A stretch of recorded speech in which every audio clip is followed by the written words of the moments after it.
E whaatalo whaatupile nei tū lao le fiafi le sofa manu mahalo Yesu Keriso e tātou mawhitanga ia i lātou e o lo mwhai ona maua mai le nei whaasaralaunga i lunga o le internet me sele nei whaamoe moe pe ona tātou iai e whaatalo whaatu le sofa manu mahalo Yesu Keriso e me se fo ia tātou atu nuk pele o Samoa e whaatalo whaatu le sofa manu mahalo Yesu Keriso i le paia ma le lau tele o le tātou atu nuk e ono le nei whaamoe moe e fia tana noa ai i le tāua o le ngaluenga wha MISIONARE sa whaia o tātou tua a ia ma se langona fo ia tātou ma tā whaioi i le nei vaitaimi i le whaaua wina o le ngaluenga sa a mataina i o tātou tua a le mea lea ia o le nei fiafi e o mātou mafuta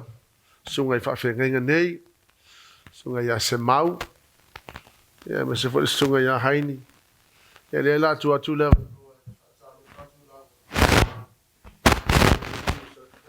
o la surafa ia me se fo ia la fanga ia fio mai ia manu o lo o ngalulu ai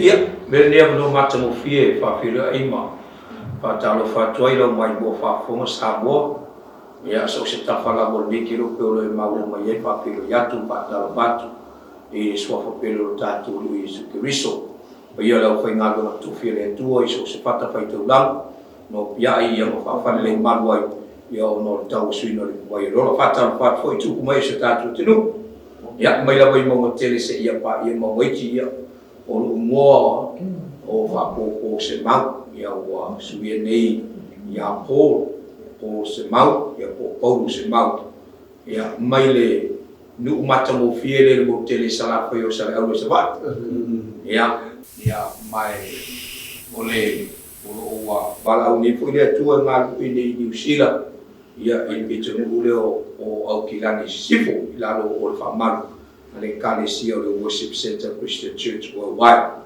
ia malo ia le tua malo so fomia ma le lani ma ia ia le tua le ni fiafi ia o te patala fatu le ni fiafi le sofa manu manu ia o le sofa pe pelo dato Yesu Keriso ia o ma fai foi ona ma o le ne no pa te si foi ma o na le tua patala fatu ia i so se tangata o lon fai ona mai mo ta pai me ne fiafi ia ia le ni tato ia le ne fiafi ia e foi la mo le vi no ma fa tai le tua ia o lo ngo o Hynie Laeli Lealamisa ia mai le afio ama pasitouta ia o lo na lue nei ia i nei New Zealand na lo le fa ma ia le worship center Christian Church worldwide ia i la langi le pitonu fa moi ia o Pakuranga ia ke le do po fe po so te po si fo le tu sa ia le tu sa ia o ngalue nei ia i la fa ma ia le kalesi o center ia le ni fa tai bas malo ia le li o ia o sepi Suluape Paulo te sau mai farse la le fanga ia o lo ngalue ngai taimina i Otahuhu e kalesia le worship center Christian Church worldwide pe ona sau no fo ia sunga fa fenga nei ia o le fia fili nei o le fia fi ana tu e fia tala noa i le ngaluenga fa MISIONARE le ngaluenga sa ngalu ai o tatou tua a sa a mataina mai i Samoa ia ila tou o ena na tu ina to la to soifu le ngaluenga fa MISIONARE ia o le afo isia o nga mo tatou o lo tatou fiola le nei tupulanga ia ma le tatou fo ima ta fa yoi e pe ona tu ina mai ai o tatou tu a le ngaluenga fa MISIONARE ia o le taimine nei o manatu e to e fia fa ola ma ia to e fa iloa le atu nu o Samoa ma i tatou uma le mata fa yoi sa fa ye MISIONARE pea o tilo mo fai tau fo ilele le tala ango MISIONARE nei no mai e ma tau tia nga luenga na fa tino na ya tato tua O le langona fo ila lea. E toe fia whaaola ola. Ia ma ia toe luita wino o tātou tangata. E le ngā luenga wha misionare awae. E tai pei o na mana o mia I nao na pō. O matuato e mana o mia I nei o na pō. Ia ma nei al tātou tala noa. Fo ilele le amatanga. O le fesiri fo ilele luasunga I whawhenga inga se mauma ma Hynie. Fo ilele, if you were to define mission, what is mission if you were to define it? Macam le ale wingo le me o le mission. Se lua si la fia. Na tato tala noa ai tato amatai. Ya, malu, pakai na. Ya, kali mo pe suma ele picho ia mulai tu ile ole waktu matu. Ya, dia le tu ole mana ile fisili le fia filme ole saudole sume ta tu POLOKALAME. What is mission to you? Po le ia le winga ton mo le mission. Oi, ma fai no fa matalaina mission. Ia ile usa mo fa pe osenga lema. O tu ina mai Yesu. E fa uma. Ia am fai no fa matalaina fa pe. Ia ise upalangi po se assignment. O tu ina mai ia po se task. Ua au mai e faa wau ia e leo na tupulanga le nero tantu yai mana tua lau tato mata lau e tusia ngā luenga. There is no amen e le tusia ngā luenga o le wingo namia e au o na faa wau ia e nisi ua nato mauti noa mo nato langona ina e au no nato awe fu ale ole o le ngā luenga faa misionari lau langi petala yatu Yesu. So ya ula I whaamutala inga o le mission o se ngā luenga na tu ina mai Yesu e ao o na toe whaamanatu, toe whawhangu, pe toe o fui api pe o na lausi le fia la o tātou malamalama I le Great Commission ia o monu wha tūlanga Yesu ia lo o mawala le tusia matai o lusu mamanfu o suwadu se whangata lusful na ko e te mau e le mareko Sumarono na fai koe sumalima whaangata lawa. Ia, ele fai koe lusful. E o tusina o lo o matua defininga le winga le mea leo tau o le misionga. O le misionga, o le task, ia o se assignment. E le ima. Ia o na whaatau nu e le se au nā tupulanga. Pe o iei tātou, pe o na tau loa konsuma ni tātou ni whiawhi. Ia, ia le. Semau, what do you think? If you were to define mission, what do you think mission is to you? Well, thank you for the question. Right, to me, this is what I can define what mission is to me. Whamtalai no mission na e pese anava tau oile le wa tuuina mai e le atua. E ngalue ina I tangata wa ave iai le wala au ma le finangaro whaasino le atua ina ia ngalue mōro na finangaro. Mo le atina ina lona maro. Lona wingo le whamtalanga pētue whanau kele poia pe fona sau o le sunga ia Lealamisa. O le assignment o sau assignment o se ngā ruenga watu ina mai e le atua. E le tu ina mai la ta te nofu mata ita. Tu ina mai ina ia pai Yesu pai. Ta te alu e tu whaki pe a na a fio mai lo tātou o Yesu ke wiso e a fio mai Yesu hune na o na fio mai. He came with a mission. Na fio mai amal misiona ina ia sa ili le tangata na lengo. Ina ia ola le tangata msang.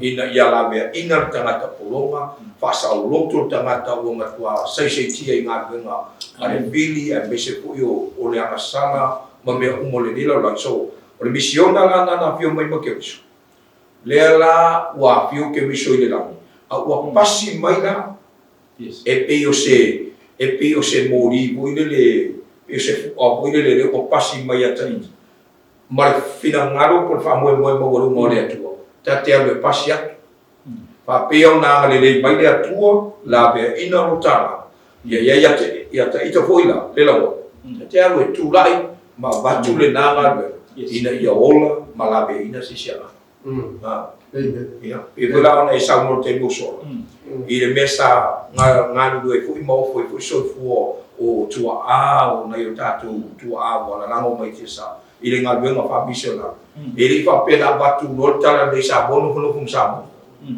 mo le mena pai nga ma pasi ku o le fu ai sa mo ku ulu ma di mo sa mo sa mo for now ele fa pena la ku nga kai sa and that's mission so ole yuta lo nam ta mo fa pa lusun ma tolu o lo ai se fa matalanga fo ile fa pe mission is emptying hell and populating heaven. Amen. O le mission elena pena al pauna o le mission is to me for it's like rescuing the lost by snatching them out of the fire. Amen. O me tasei mai tangata mai le ele luka fo su fa fa po su tolu na fetalai e su fo le tangata le na ave le fo il fatto nunga e ho invite me tangata le ainga le la fa. And then Jesus said, go into ways and byways and compel them to come. Yes. Amen. Before le awai ole missiona le it's not just about going to other countries. Mission is something where you can do wherever you are. The place of work, lau ngā luenga, o le mea le te whaia o ngai, o le mea le te o ngai. Whele mission is emptying hell, is populating heaven. E mā nei ala ia whamatalanga fo i istangata ele winga mene o le mission. Someone said mission is calling people back home. It's God telling us to go and call these people to come back home. Le si tangata na langa definition o le mission. My mission is the passion of the Father's heart. Kaya bese passion fo le loto o le tama le na au mai I atato. So we can go and call them to come back home. Kaya base passion for le loto o le atua. Where I'm founder in Brazil, na ia matala ina upole le mission. He said, mission is carrying all the blessing as Christians, and we must give away to others. Amen. Yeah, mantu wala ia tako mission. The missionary to go and bring people to Jesus Christ as membership in His family and to develop them into Christ-like maturity through the Word and the work of the Holy Spirit. And equip them for their mission in the church and life mission in the world in order to glorify God's name. So la ia fala ka ko mission. Ole mission ala le ole wa umana fata tia ma tato where we could go into nations and bring people to be members of the family of God. Not necessarily members of the church, but members of the family of God. Yes. In places where God is not known, I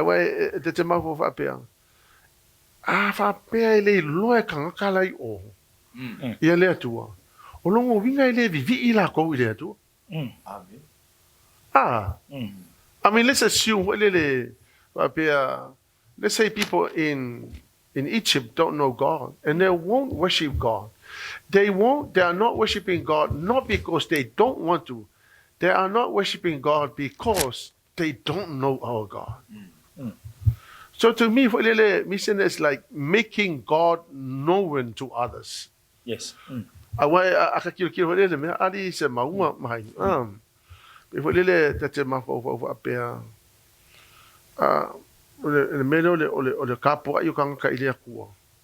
Worship, it's eternal, it's forever.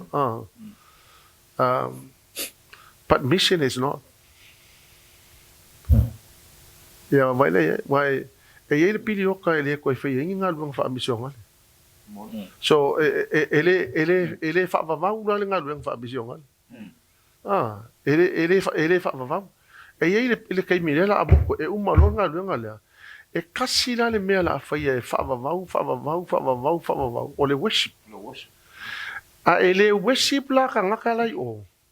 Pe ale lo ka ngaka ka ko. Amen. Amen. O winga la, o le mission is can also be described as making God known to others. Nga. Awa o le ka ki fa pe. O ele vi la ka ele o la ka le sa lo ele a. La ka fa pe ele e ke lo. Ele fa pe le o fi vi ka anga o i lo ka ngaka ngale tu. O le vanga vi. O lo winga la le lu I la le. Pasta ele le scripture lo songo. Le la faita watu a fonga fo ia Semau poto a fonga. Te mau le Roma no mtau pesfulu no fai pesfulu man fa. Ya le la faita watu. O le nei pe fa pe fe na la tu wala watu ile wala tu le fa tu ia. Ya. Pe fa pe fe fo I. Na la tu fa tu ile wala tu le fa longo tu ia. Ya. E po suma tolu suma fa fa suma lima fa mai.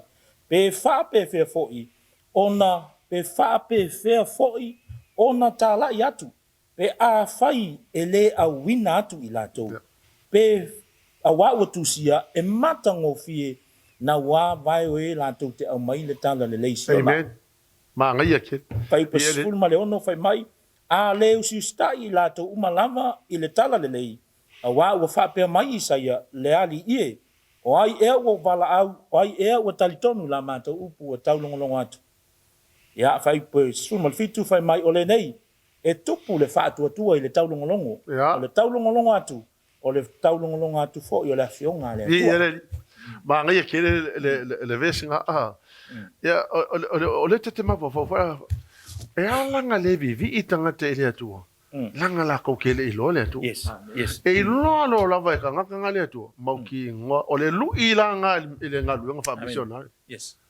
Awa o lo te tonu ele fa pe a ko mission nga fa pe nga le o isi ku so le e mafai nga ngo fa o lo tunu vai nga ngo fa o le mea le ke fa ngalu ngai o le area nga e ke fa mission nga le ya oi. That's your mission field. That's your mission field. But ole mea fo ile ia malama le itanga ta ile ka u o ka ko makafo ile pena isa uno ole wa ku mai ele atu ole fi ole a mai ele pe sa no ia sunga Hynie ole assignment le wa mea tato e fa o longo winga la ele ai ma se o tato o fa tu kanga ka ia o fa ola ele ka kaunga involve le mea Yes. Pole ala por ko nga involve ke involve pe ke involve po ile ilo walu avea ave ilo tangata ilo kaimi polo ngofo pe menga ke ai kango e so ang ile financing or mission po le ala va menga elua e mafai nga involve kanga awa atonu ele mafai nga makanga ka nga lu nga mission amen but I know you can give money. Yes. Okay, we are begging for money.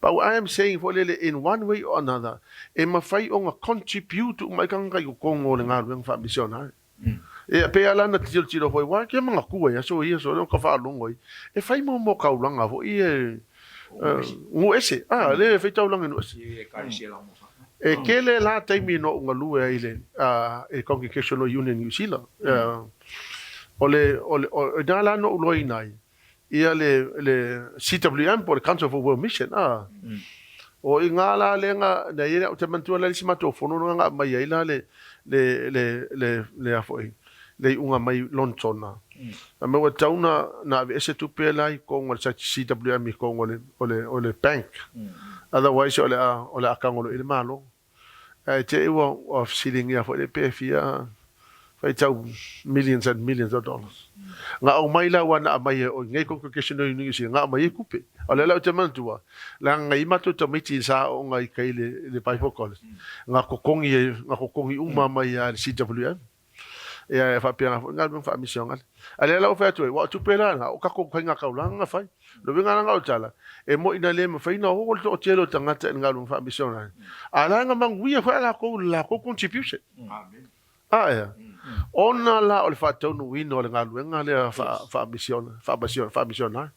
Wai le mawhainga o umakangaka, po le ala wala le awa le mawhainga contribute ang kayo kongo le ngaluenga wha-misionare. O le makoa i maa ngai alawa po le ala wala me mawhainga whaiel tangata.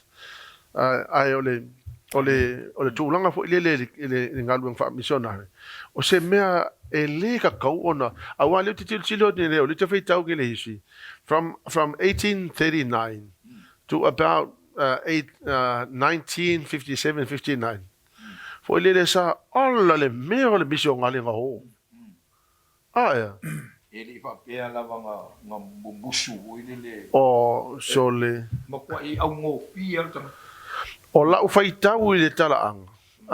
La u faitau le tala anga tanga te no. Kai pe a ka u le mele o le faifi au le ngu ho ile le Samoa. Kai pe si mau lalo. Pe mau lalo le levo nga.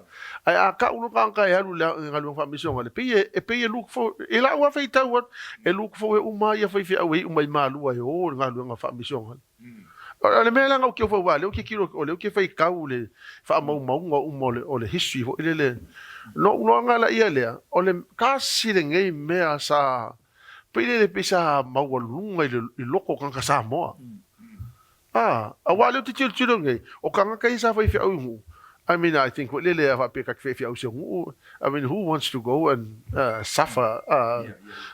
Yeah, o kamana ia. Ele manga o kusole mele la ko. E pe ma wa lalo le fefi au Samoa. E pe ma wa lunga le lunga mission.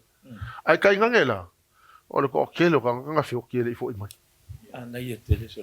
Ba ia te. Kusele masinga la ngona ko ile e fia ngalu lui to tonu o Samoa. E fai ngo fi.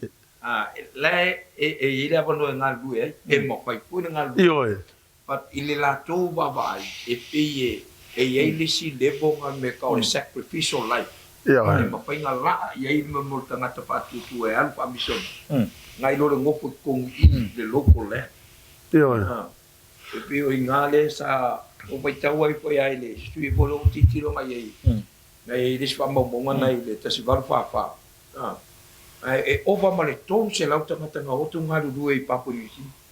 Ai ese ai si mission ngale nga o tu mo e ise mo isi no atu botu pasbuka. Ala ise ke mi o la ua leo le fa la o la ua tu leo ni si ngo tangata wa le o le te ma o male to tele and maybe not all but majority of them are already le lisi o tangata o over le lima se la o le se la ia ele ke nga uma go through the information o ile le la fa ingo tangata no ai tau tele I hatu ala ile lisi le ka ko koi fo I kasi ai ku ile mena tupu le amatanga na mafu inga stele me le mana tua o le round about the early 1700s nga lost ile koi commission look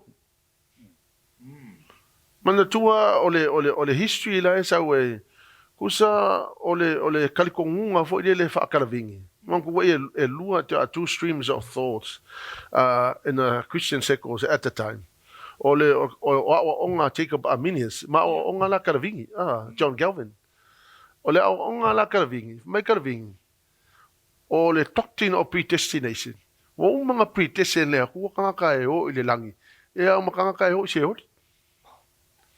ava pe ala o ele nga pitesi ka lu se ole e ke fiwa ka mo fai ke fia le lang e ke alu se ole ole sila maka o ki ole doctrine le fa mai fo ile ole atua e ilunga power e fa ola inga ya ka ele mga o miangi human efforts ele mga binga ka ele mga bingi mission ele mga bingi mission ole o ngala nga wa infiltrated ile majority of the Christian church ele ole discourage ole fa pe mai ele mga o mia se human effort ole mela ku pungo fo le kongo le loku ole o ngi nga fa mission wa ile ai ma se nga fa mission nga yele nga kan al kama lo la le ka ole fa ole ngo ya William Carey la or William Carey in a mission, father of modern mission. Yeah, but that was the late 1600s. William Carey la, o yinga ko rediscover yinga le Great Commission. o le ngofo ko ma lo ko ki kilo ko commission pe so le fai mai o le fai mai su le so ko le ngofo le fai mai o le fa nga le pa o le ku e fa o le nga a mga o le ku fa o le nga ka o e le ka mga mi fu se ka nga ka ya o le o nga William Carey la nga ko rediscover inga le ko commission o ka nga kala le nga pinga stay inga le ko kelle o ka nga ka e mantua o le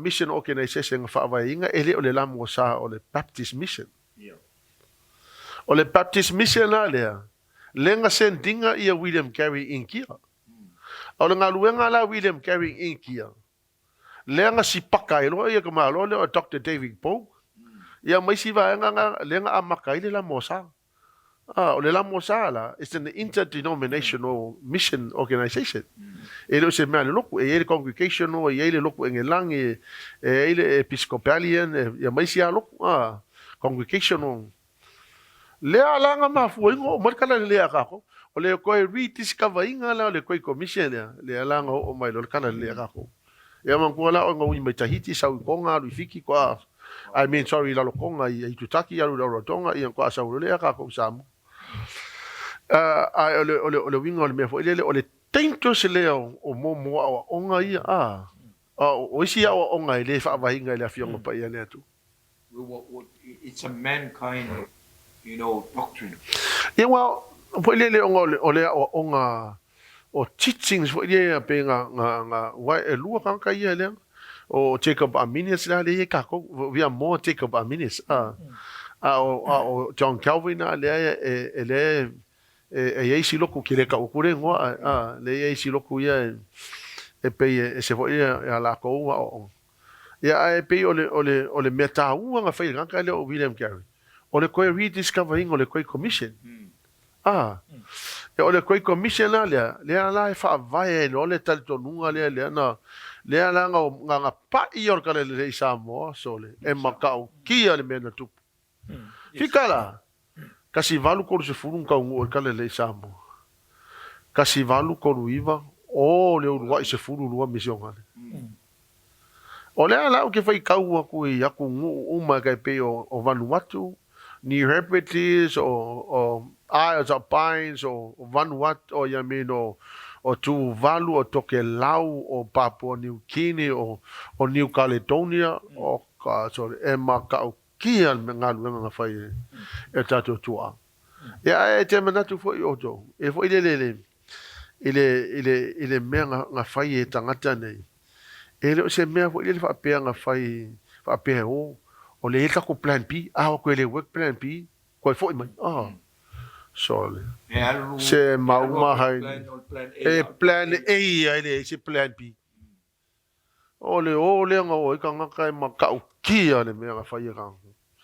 Ya ke fa ko foi la wai masalo a pe a mai ka ko pe ke alu valele pe va pe ari hai ava pe ole ka e alu o e se va pe ole le alu afrika ke alu o se ke alu valele ke mi pe kolua pe kasiala so yo ke mi ngai de valele sa fo la wo lo e ai ke fica conditions o e lungo le va ai vai aso o i la ke lo ai loko ko i e ile upu pasta tsau kau fia me ai le te mi fo ia ina wa batula va no i la sunga te paso ai me ka mishi au ele tato fale i kai songi le au puia no tau fia mai ia o e sau noa o upuna tustusia i istio me ka mishi e mai ele ai so lato mala matele le ngana a o loko ko inga ka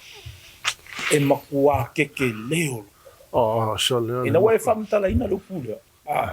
Bo whalongo ku peise me. Lele. Sa veku ai oi.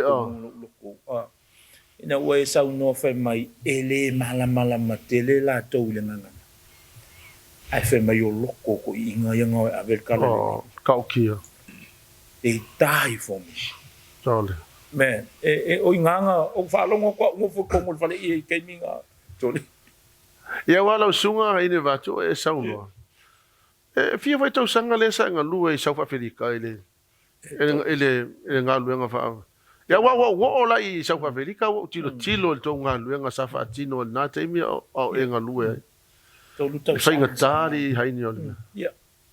Tolu tau sanga ngalu e. Sei fai la sa fa matalanga e ngalu nga I.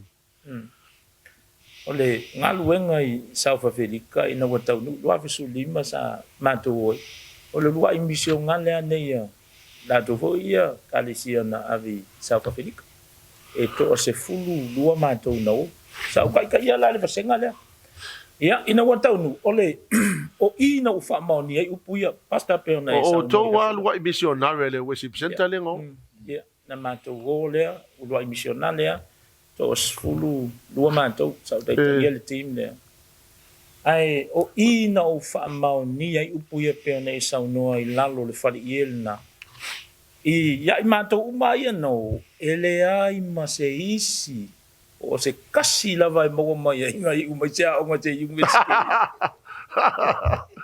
mana tu ole atupul mental cross culture e matua fainga tana o e tau mawhai ngana pe no whai atu ia mise la vole ngana le mawhai na viso ta ia toi o le English ai pasta fa pupul mo li mau ina uano nofo tono South Africa mata utia me na whai ele aku ngo whai aku o loko I le ali kwa kele ia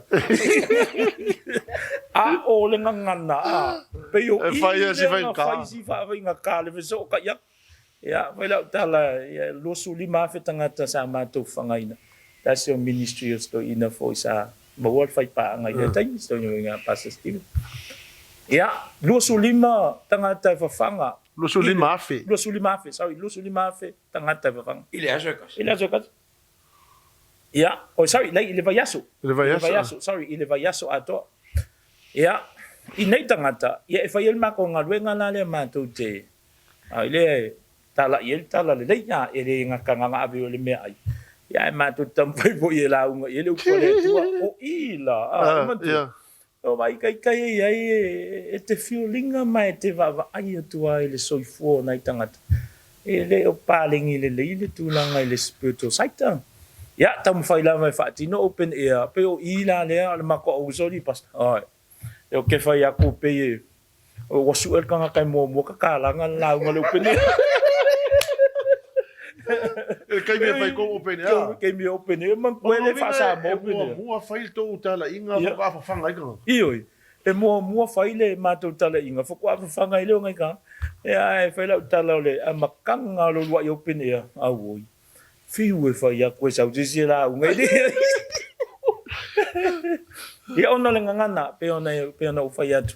O ma to loto ai. Ile. Ya la tala na fai na yusu. E la ufai atu ia tu. Koe wha mga kua lo la le kala lea. Le upu lea pia na ufai atu ia sau ngoi.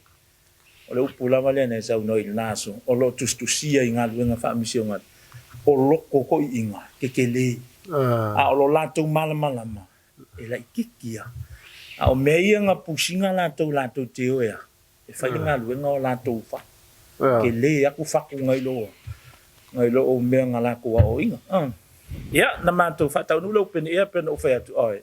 Inga I walu la tau nula por kuspa na te mau le marekolo no tau pesuma le ono fai pesuma fitfa mai e muli fo ina I fai longa I fa ko so se kanga ka fa ko muli I fai longa o le winga la fa mtanga ina o tupu le mele e vai le wa I mai o le au so pe o matala tu se me sa ka ya confirm le po le kua ya o tau nula fionga le tu e muli fai longa I fa ko ya sawa ya ngalua pe au pu fo ye mai let my broken English your broken heart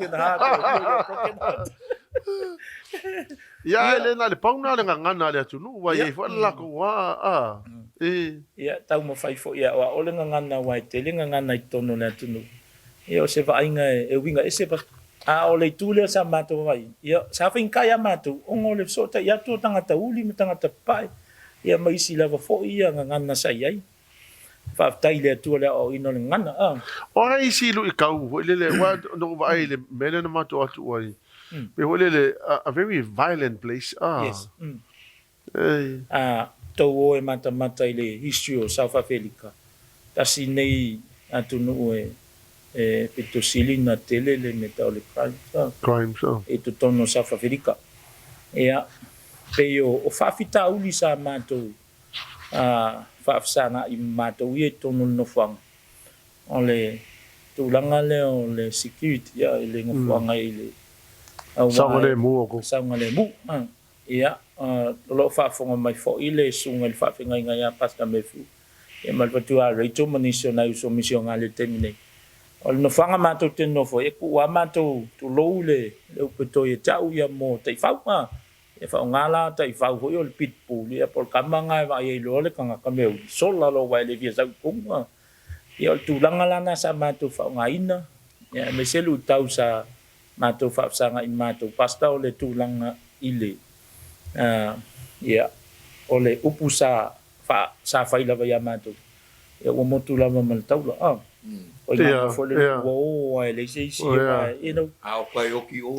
Oki a woki. O pane na fai le taimi fo il fa ma vaenga. O nga ko e o ele ngi plan P ngal plan A ya. E alua o le mea ia e o ti ai o ti la. Ele e se nga ma fo toi fo mai. Ia o no ya le la e ba to luang na missionario e na mali li wa mate wa yo. O le tasi na pine fa ma pasta na me si vol fa fo anga samba. O lo e tato missionale ia ua mali li lungo le fio e o sa fa felika e o lo tanu lava la to lungo le no fang lungo le e o sa fa felika ai o le tasi o lu tau o le mele pe o na ifsilinia o le lu tau le tulanga i ia e le o mala il tulanga fo ile e mana onga falta mana tu na yuso mana tu fa finge mission ale sa e le si isanga bank account e fitting a kunga ia fo ile i lungo le mission o le tulanga na ia e tu ai a matou ia tama ai pe o nai ma fine o le tulanga le ia o kele fi fa ka o se mea ia ai le se kupe fa ka o ia nga o fa kwa nga o ai ko kongu fa ile tala si am tatu ta ma apostol o ai kongu nga kango ia fai thank you lord ia nga le fa fe kai ia o be nga fai o ai kong kang se ofu po se vai mana o ia ngal fa kai ai le ia o le pinge na o le fa o la fa mtalanga e makautia me nga fa ile kwa e no o le silea me nga fa ile li first time in history ia o ngal ngala va fa mission na le tato ia na send me ile kwa se tamalo fa pisingisi au se miliongia sa wal kamalo le ufa ka se Suluape mission ale uma sulua 10,000 each person tanga ka kai ko kasi e au ye lo olanga o kele you se Suluape manto o uma lo ko rua o uma lo ko rua Suluape ia se Suluape lo ko rua se Suluape o menga fa ye le ko o ile ka ko ke lo ka ki o le upula e mai e muli fa ye fa ko so se kanga ka fa ko me fo ile fa fonga mai ali o le fo ye kau falo pe ke alu le mission pe o le lui kau le mo e lo le ki o fe mai yesu i lunga ma kau pe se fulo tu se luka na te mo mai yesu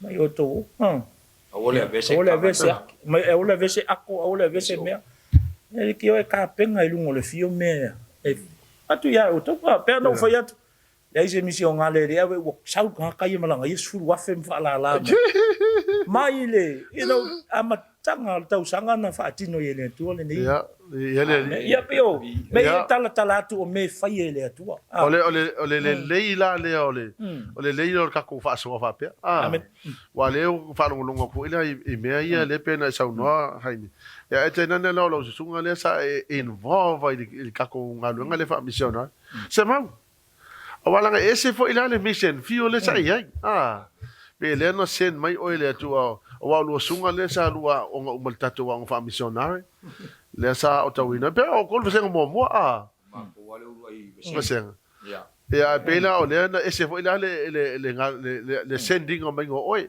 o le sending la oi o le fatu wino le lotu ya se fe sa fa mtalanga ile tu langa ile nga luenga pe no fenga ia vi ele ya sa o le sa no e se foi ale matango fi fo falong longo atu le mori mau fo ia le sunga i ya Hynie ya Hynie po ile tu sai po imaleanga ya tu la tu le mission field le sanga lu ai o le mission field le tenga lu ai ya le na mo ya le tu ai nei diu sila o le fai fe au e tau sia le kalesia ai pala lo tala ia ona o le tulanga po ile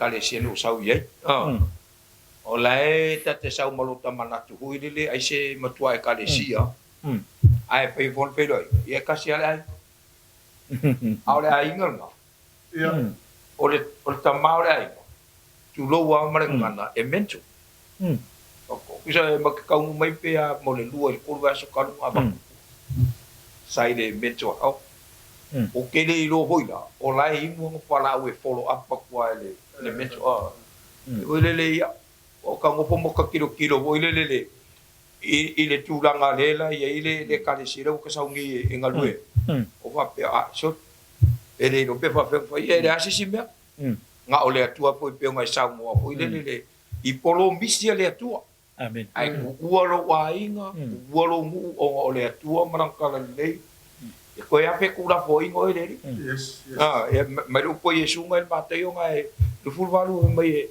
o te yate o tō poi o la vare ngata anga o la you will never ever leave us you will never ever forsake us ia mai ai le ngā a inga kokas oka makau kia me whai le o le mea mua o pe o le lui tau mua ngang mawhapsa ia o le se whaasa o lo tonga mo nika mawai o ke re rope whapenga whai o ke re rope o le siunga risi e ngofo mau koi ngale pare konga po ai pai pe polong par kuo yang ai ia e vera la kara voi le ele ai se menga mai le tua anga pongi ro makka ia makka lu fukas e o mangi lu fukas e pasa o lo ko le ko inga le la solusu ai lu fukas ro la so kalera po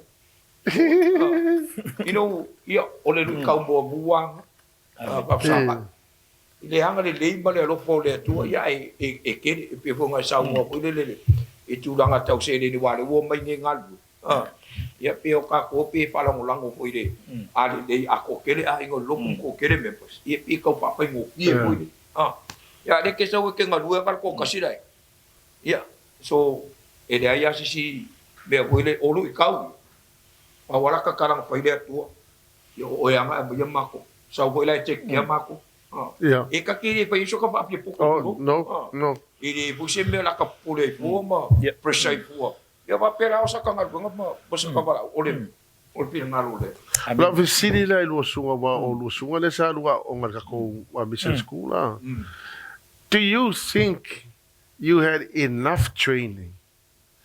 Did you think nga makwa lava le lady o le o hina po le training le nga provided at the wale yo mai ya wa ya kailo sunga ya hin ai lo wa tanga tala ko wia it's more than enough o nga ele ngata po ile i ola sunga la apostolo le wa pai langi polang sunga bidam mapo ya o sunga ya pasta le uli e vinga ya sunga ya tano persa ya ma nisi po ya ola to sanga lu ma ke bide so eu fui lá e me cá o sa o bene makua furi lo ta kai ele se me lá o lo kai ka fa ka mala mo lo kai to pu pa kana de malele pa yo la kapikola au le start nga pa le pun o le ala se lua advice ka nga ka le fa pe o le ma fo ke meaning e fia o nga ele a fa mission ale nga o lo le ye nga o le se lua advice la se lua advice ka nga ya ia le tua wa ye kan kala un fo ma fo o te tali lava e tusa mafio nga le kua awa ava ko ngai ya upu ia ke de kal ko ia kia e mana ia upu lo sauno ai su fa mai o se tu uolo na ainga on o au fa mai te toi maua fa popo ai male o la fa va ulunga ko kau i fa mai le nga kanga e ko maua ai fa popo le si me o le si me o le ola e fa va lungo lo ai ai ma fo fo me ia ai langonga le so le e mongi ma fa ba ngi le ngi mala au ngala au ka ele pe pelo ele o ki kala fa ngo me ngi o me kala ngo yes Ai okay makwai kau aku fo se kanga ka ole pe ia manatu fa le tangata pasta le mafainga nga ki o fa fonga mai ka. Wa kele le fialu. Ai ma fo fa ia me fa ia le. Ia. Pe o le si le me e fa ke nga ka i manga ku makau kau mia ile tele. O manatu tangata Samoa wa kele le fialu e ka u Yesu. Ai fe mai e nga o fo ska nga ka vai ma va ele mafai ia e ma fo fa pe ele se kupe o ke alua. Ia o ke ka wa ko le mo le maulava le ke ngofa o le va nga o ma le kwa. Ia. Ile ia vai nga luo meta mission. Ile meta o le short term mission. Ile meta o le long term mission. O le short term mission ia o mission lava ia te fa nga ina fa na ia lui fiki ia o kungula vole South Pacific. Ai au le tulanga le o le long term mission. Ya po wa e mata tu ia tu nu fo ie ele tonu le Pasifika au fafo. Mana tu ala ia o ia le upu e ola pe yo talinga malo lonto. Au so no ia si mato foi tai tama o fai langil fo long fai mai. Kako ele ko yo le Pasifika. Ai o kako o ia fanga o ko inga ia nga fe o kifia. Ile Pasifika o la ko ifia. Ends of the world. Ile lalolangi ele ko yo kako Pasifika. Le la o tau no pe ona o fai anto lo te no fa tu o le lu tau pasta portali lo visiri. Ya. Ile tulanga lava le ile ole lu il tangata le no no. Sometimes o kako o le akua ile ko ngole pusa. O limitai i o tātou mafo fau. E ngō whai aku, o le taimi ai ke ku ua i lo ainga e te mata. Ai whai kau le mangingo le le quit commission. Whai mai. Ia upula wangai ke mau le whai upasuma le fito tusina ma rekono nam tau upasuma le ono. Whai mai. E muli whai longa ye wha kua ke loi. So o se taimi ai ke say yes sai wala ua le kua me wha whea. Here am I Lord, send me. O i ngai a makai miracle. Yeah. Mai tele mata ta watu lava. You will never see miracles in your life. Pe a fai tele al. Ole upula fa mafa. Go is a command. Wa fa kongu mai le langi ka ko keo. Ya, pe o se sa tu le pas. E fa ftai ola sa lu i ri se maui. Foi le ola sa lu i tanga te Samoa. Ma le toi fa ola ino nga lu nga fa MISIONARE. Okay. Ya ua ia male o se lui po le batu i nei o tatu tangata i le ngaluenga pa MISIONARE le mole toi Paulo lai. O nei te tauna manatu tatu a mesa tatu Samoa. O le me moni ai. This is the call of God for our people. Yeah. O le mana au le atu me po ngai lenga. Yeah. Ia so se mea ro Samoa. Yeah. You know, adjust the polale. Very simple to adjust. Yeah. O ile papeka o waku ala kwasa pawole me ia mawole me kuru. Kau kia. Be mawole me ai pe ni mawole me olai. O isi aku u se ilonga wa makwa mai le confirmation o lai wa yai le fale le boenga la ku mo ai o le police e va pe ka ko la no pa wa le me ia mamara ma ka ko that we have been called to do the mission. Amen. Ai mai se ala aka mapo fa wa ka ika po pe le o ka ko kal ngola ka ngari mission na e le melenga e sa mo ram ta ole mission o ka ko wo ia makuas se uma kang kala se ai fa kumule lang ile mele e ka kau ka ko kilo le ya ka ko Samoa a fai wa makua pio kwale tua ya le mission wa e mo moli ya ko kala le wa mau ile le lenga ka Samoa male tu o le ala ka ko me a fai le lenga yes a wa fai merkala la poskolo Paulo ya kondicho o le ngaluenga nga ka penga ke biso ele ialu la ma ke biso ma ko aver ngalu that ministry has been left behind for all of us. Amen. To fulfill. Amen. O le ka ko le ma le ku ka nga ka ia le ka ko kal moi e ala nga le bibi lo ke le udore ku they need reconciliation. Le sila me matautia o wa le mele O le ale me kupu kanga samo, pe anga le sacrifice yonge vidi amo sau. Yeah. E fa pengi ana ka. Ai, ale ele ngaka ile pe ka wai. Ia a ole kulanga le panga ia I meu mana fa nga kula male kero pa pika u. La ka ko kilo la o mol tato te mi la leo mai ta watu wa halu ka wa vave ke ka ko kan. La ka ko kilo o ngisi ngai ngoa o ka ngaka ia ngo ngalu fa missionary. Ia o tangata foi nei o te lo ava fonga mai. Ia e mawhainga identify mai ngoa I o tangata a. O isi la tangata wale maua nu. Fa mau nga langa e le linga fa mau ia foi le fa mau.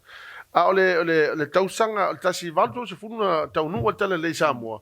A ole tasi valu tolu iwa na lua I fai ele sauninga I sale moa ele ngu o mako ainga lo kolu. Fai ele fa mavaenga. La unga ile Yohane William nga luenga mata upo lu se funa. Le fai mai le tala Paulo foi mai o te ulo wola I lo lima. Ai o te alu se fa taunu le fila ngalo le atu. Mo launga muli anga Yohane William alu ai lo ko se fulu lo le mo.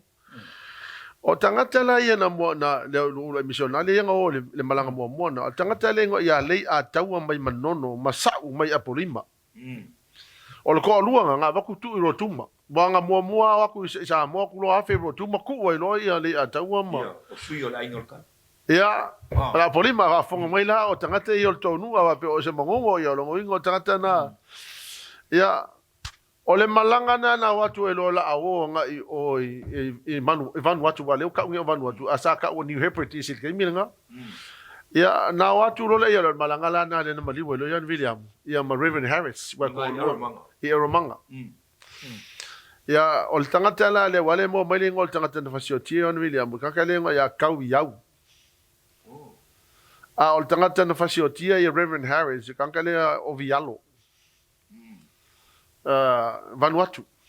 Wa umala o le tala lata mai, wa uma na faile fato e senga a inga ia. Ele a inga I descendants o Yohane William. Whanga was Yohane William. Ole manaya I ole me timing fa ele le lenga. Fato o nga mangkua langa wa ele ma fainga ku nga kasa mo nga. Makua there's no way makua le ofi walk Yohane William o fasioki a. Ya na to ya le va. Na olo la ia le va le si island fo ia o Vanuatu. Ku o lo le tangata le o lalo langi mai malie. Ma mose masala mea ele I mawala nu o mose masala mea. A organka le o e ia lalo langi e sau mai malie. Ya o le to tonu la le na mua tu I tana mangkua la o le kele o akungu o le Pasifika. O kanga kasa mo nga ko evangelizing. The first missionaries ever to set foot on Tana in Vanuatu, where the Samoans. Kakala leo lalolangi ma mose mai lalolangi mai malia mose masala mea ele o mawala le nu ona yuso yo ola fa ila ko ko ola ku Samo o le sina le me ka kia la o lalolangi la testified that after they were being left there in Tana mai wo mai kanga wo loke la ko kingo. Ia mafaila ko kalawa pea ufo na Rodi Kamasi. Ole winga na tala. Ma ngai ele la mole ko kingo le ai. Your bodies are so smooth, great to eat. Kala ya kanga kan fai ngai missionale, ka ko missionale Samo. E ole mea la e fo ile la fai tau te. Okay, o fo pa venga survive ngai uso. Wele they were left there. Ya wa kama ya nga o fonga pi pa u ba ku mal ele fa penga o mangi ako pa u mangi me fa penga o ya ole second trip la maku la ta resting ko fo mai Samo ole 1840 la nga wa ko lo la malanga le le malanga la le nga wa ko a tamu mai manono o yona mai falefa la salo mai apolima matayo mai manono Danielu mai mulifanua, tuitama mai fale asiu, po mare mai tutuila, vai ofanga mai tutuila, ma Daniela mai tutuila. O le malanga la lea lona lua, lea na luatu wa iloa la le toa iwa lea missionare. O le toa iwa la lea, na watu ya fe rotu ma se sia ki nga ruenga la wali ia nga mo rotu ma ela mo le ai waku fai mai ole meo foi e watu sole wa kumu ngaka wo mai deri ya man tu ele se pa langi nga mangu nga yuso sa mo ai ma nga ko yo la ile ko visiti tana ya ivan watu le mele ku wa ia nga yuso ko ko a me ko nga wa ko se fu ka la wa regular attendance lo ya mangu kanga ngi ai kanga ka fa si ka mo ngofo ma ya ole malanga langa kasi valu fa se furu nga ko e afelo e romanga le mele nga ke William mangola ko viva le nga mali wa ia William a le ka usanga nga so oi o mai lo lava malanga longa luanga tu ua lo tani ela mai muli fanua mala salo mai apolima o ke vai kula wa o ke vai kau kalange o mo ia lo kala le ma vai ko kali o lo i maka i foi le i kangaka ke e maka o kia i ko nga loko ya na tu wai na yuso ya foi le ele lo pe o la pe oki ya ko nga me foi le wa kama le mangi plan B or plan A ya no retreat no return no surrender nga o ai le ko foi mai ya ole malanga falanga nga fe kuni po ios alpine ole la wa fa ngor ke mingi o Phoenix New Caledonia nga fe le nga sa ia ila kan kasa mo makonga nga ngofo nga ya kan fe o i si maka o kia mo ka kasa ma me nga longo kala lo ko ngo komisión nga mo lo lofi mai kama sa mo le ko nga o mate yung mai manono wa malesi kan kale nga tani elu mai tutuila we left there in in New Caledonia fa yelo la ko nga luenga ya ona to fo ila ia le o le va i Samoa ole triple le 1841 le lenga ko fo i mai yelo le va i Samoa o maki al kausanga nga e tasi valu fatasi na watu ai lo to au mai ai lo le ia fale tua yo ni William sang ngofo fasiko kai man to na maliwa se fiau ia ngole le se va sang ngofo na si ia Mary Williams ma sang fa nga wi fasiko kai malanga ko yo mai lo le ama nga mai ole tala la mai le ai ma se complain al fafine Mary Williams le ai ma sanga complain nga faia ele maliu John tolu she knew that this is what John Williams was going to do mal talana ko o tia fo le toloto ho ele ele manga ia fo ole malang fo langa le ngo mai tanga tale o apela o Apollo o fale ese o fuatai ese o pao o fao Sakaria, Samuel, o Tavita, o Tatai o mai sapari ngal Paulo nga kale mo malingu. Ya malisi nga kaya nga Daniel. Ya manatuala o le malanga nga len ko mai nga ko ku ele o Apollo fale ese I tana. Ivan watu. O le so sangela o ia o la lo langi le mai mali o le malanga la nga fa menga ko fo ia ko lo la lo langi. Kanga kalanga nga luaku o le ulua I kanga kanga nga luaku faul fale sai malie fai fe au e long mai malie e makau kia la le foi le ole moku ala le nga o ki Young William ole moku anga pinga kele a popo nga o mission nga le nga ye ya o wal tala le la fa mo o la salo mataniel they almost lost their lives. Me wa le mafukanga makanga ka wale ko wa fa sanga vingi me ai la kanga le ya vore kanga ka ya vore o langa me fai e halu kanga le po alu avenga nga me ai mission ngan usa wa fa sa le ko vingi me ya me au po ko lo kamale ave me ya talo langi ale ka o kula le va fo Young William e mai mission ngan nga ko piki mai lola wa ia nga wa dangerous in me le ngo fo ia ai o mai ka mai ma kele fi fo Samoa ma ke fi ho fa o nga lo fa mission ko lo le fa mission ale o lo ku ikuni I New Caledonia wa ele fi fo Samoa manga nga ma ka o kia I ko nga lo ko so o si kai me fa I ka wo mo a pichole E malingi o le maka pe au kilo pe au vai kau nge ikala anga. Ia nga koe amene ku ni Kelston. Ele fio fo mai manga o e halu ale ngalu nga. Ia o le sila tala ele kasiva fa kasianga somewhere on apera we station in Fortuna. E man ko le si island nga e Fortuna. Fa yela ngalu nga o Loyalty Islands. Nga ave taito matanielu we station there. Sakalia ia bo stay there to assist taito Antanielu. Later on, ko Sakalia Paulo, they went to Lifu in New Caledonia. For le fe ave ingo misionale anetem Ivanuatu lava nga waifuta yese matavita. Ni we ale sia kungo makaukia. O ni we ele ai se misionale mafinga le ni we. O ngale le na ni we mo ki ngwa ki o ki ke de o. O ni we sa ka ni we so i o le Savage Island. Yo o ni we la e kasi le kangaka ingo ia Paulo ane seko fasavalu matautu fale la tai.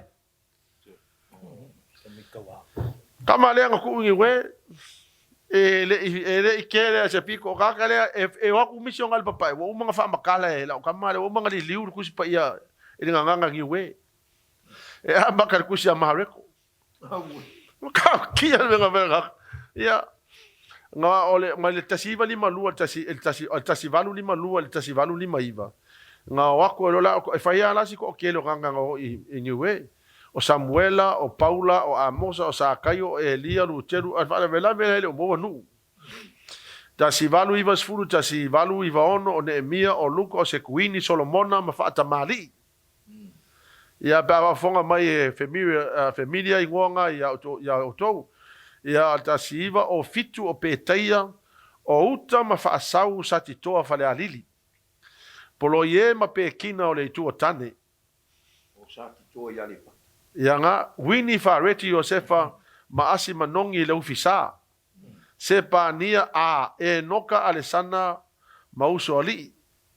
O peni, o le sila kakaleo a Paulo e sau mai mako ngu, farsi e la. O kere lola, o Paulo. O kere lola. Kakaleo ya wele ucho ali, sau mai ucho ali. O tu uanga, o mo nisen whailo mai malie, si ueva leala e salanoa ma vaioafi fastotai ia pesa motia tele Nehemia and Sulata fa avai and Sulu fiti sopoanga lauvi and siniva motufoa o fia lua o kankala lea is a school teacher o manu tusani and lanuona sa vaia elefanga ma taio o lesilea first missionary to Nukufetau sa Paulo and Catalina mai vaiala lau pepa moe elisala maita masala ilua savai o malai fo Jeremia and Niue Isaia and Luisa Ioane Sikielu Isaia fonga poa so fara o sau fatu mafasi to e vai maulolo ma situlia ono fia mai afenga solo mo pisila yati imo and now fonga and malamba mai le lumoenga and potasi ma le ango la wai o le fase la ka ia o lo inga la le ma fenta to o no le tato taimi but o le ke fai kau ku kanga ngai e ma kau kia la le ango kanga sa mo ala ia se ke minga lau uma le ngo tanga te manga se fa fonga mai tanga ta ile au fa ia i mo iswa fa a inga ia ai mai se o la ia tanga na tupunga mai tanga nei o le sila a inga ele o le o te whaitau atu ia o ngō leka ke māsangi. O le ainga leo o le tatou ame vaa lele, foi leo e ti lau lala. Lau kilsome. Mantua la o e kusa e whaife au le koi inga lea nga whaife au mua sa wha amisi o ngale. Whaife au wai lea leo o le grandfather o e ti lau lala. Le ai o Mose. O Mose la, o Mose na whanaua ia tamatoa. Lea na whaife au i Kiripaki. O fo tamatoa la ngā kirisombe. Lea ngā whanga. Ua tamatoa lea sa ko waonga. Ia ole mea lai whaila utala. E le e iai se tangata ia na tupunga mai tangata ia kakele o wa aiele o manguia. Lai manguia o mawakanga. Amen. No uloa le peia na ta ua sunga ia haini. E le whakamana le atua e langa whamanguia ngai kau. Pamaongia le upole. Pamaongia le upole atua. Ia mai o te whatu fo ia o se lui tau hale ia ta ita ia. Me ho leo intralesia ia uia ngalu fa misionare. Wale o ki kilo ngai. So leo o kako, we are the products of the mission work of those that gave their lives. Amen. John Williams and Reverend Harris and Charles Bath and Reverend Murray. Malako ia me se ngai fai au na fatu wa malu. Ya me se fo ke fai aku ia e ko ia o momoli lo fa fitai ile kolisi malua. Yeah. Amen. Male o ino tangata nei missionary no. Awale te lo ole e faka sa pesa la mu ngalung fa missionary. O ke le mau le ni tala ele metotisi pa ole ale o e fentana fa isa utale. Alanga le te fai tau ngai le kelo information ai pe o la ko ia na lato amatai. O la lu I foi la le fakasa. La lu le fakasa. Ka ko foi mai ko fa olo. Amen. O la lu foi le tangata sa mo uma. Langa o leo ki kilo ngai. O papongi o kingi o Vanuatu ako uma le Pasifika. Se Semau mahai. Ole iwa se furu pasenge o kangaka whaia ngā luenga o kakasamo. Amen. Ole mea la te wa lango mau I te asa o tatou tua. Au ke lo o lako loko le anga iengi lako leo. E wha pēr mai a kako. Se koe ku rai lunga kako koe whaingalu. Amen. Sao leia. Ole mea ngai kaunga koe seu sila iai. Ia koe malipalo se tātou. Ia ona ua ese po nei vai tau ma swing o leo langa wa iai. Ua ese po ile me wa ave wha mua to te. Mari wha tau. Ia leo tātou loa. O ani mea umai ave wha mua mari wha tau a tātou to te ro tangata sabo. Ia e manino ale pio ngā lea tua pefona au mai e sunga ia hai ni te musona pitala inga Yesu. A mau wola onga ole e ki koe mau. Ioi. Ai a mau wola onga ole lalo. Ia, ole mau ngā kunga mai mau koe. Kire koe mau. Kire koe mau. Ioi. O la wau foi lea wha malosi tatou e kalesia. O la wau foi lea lui I le worship center. Na tu mai el tatou tama apostolo. Foi le visiona le na mai le tu e a William. Na ngalea no wha alungo o hau le na whaina na tala lea. O ele manga o e faisia o nga se theological college nga manga o e faile o no le fatonunga le atua o le mission school ia o ai missionare ia o e tana I tana lele a kala ho William o longa ngoi o nge William o le menga le koe a maka pe o le menga le save o e le atua longa loko e nga lunga fa missionare o te fatu foi o wona ngala ata to le mandate. Amen. O le mandate le nga mai le atua pe ka o hai ele se option o le fatonunga Le fatonunga. me foi la le ia o no le tatou teimi o te whape atua I whaftai lo sunga nei po ma le tatou whatanoanga ia e talo ai le atua e toe mo se si tatou wa manoa tatou tana noa atili ai lama toe au I le no si vaenga o le ngana wha missionar ia e mo le tatou whaafonga nei po mo le atu le nganga whaftai tonu wa le mwhai ona o to fo ni si vaenga sa fia tana noa ia I ono le tatou teimi ia e whaftai lo to teimi whaftai fo I lo lava no fai ai ona mato tatana no atu I lo mota le mena e te afio mai ala ia ona nau lava le loto ina ia fatau ina le fina ngalo le tua a fa manuia tato ele nga so kasi senga ka manguia mata ngata o lo la to ngalo le ia ma fatau ina le fina ngalo le tua tu sa no vala ina tato ia ai lo fangia le tua fa manuia le tua ala ia se stemi to longo atu ele to fa awo wino le tato POLOKALAME nei fa talo no ina talo ko no sunga mo sa no tato to fa awo le tato POLOKALAME ia mo de vi ingole tua ia mo nei temi ia fa so fo ia le ia mal malo le tato tu no me se la fa fonga ono Yesu amen Bene.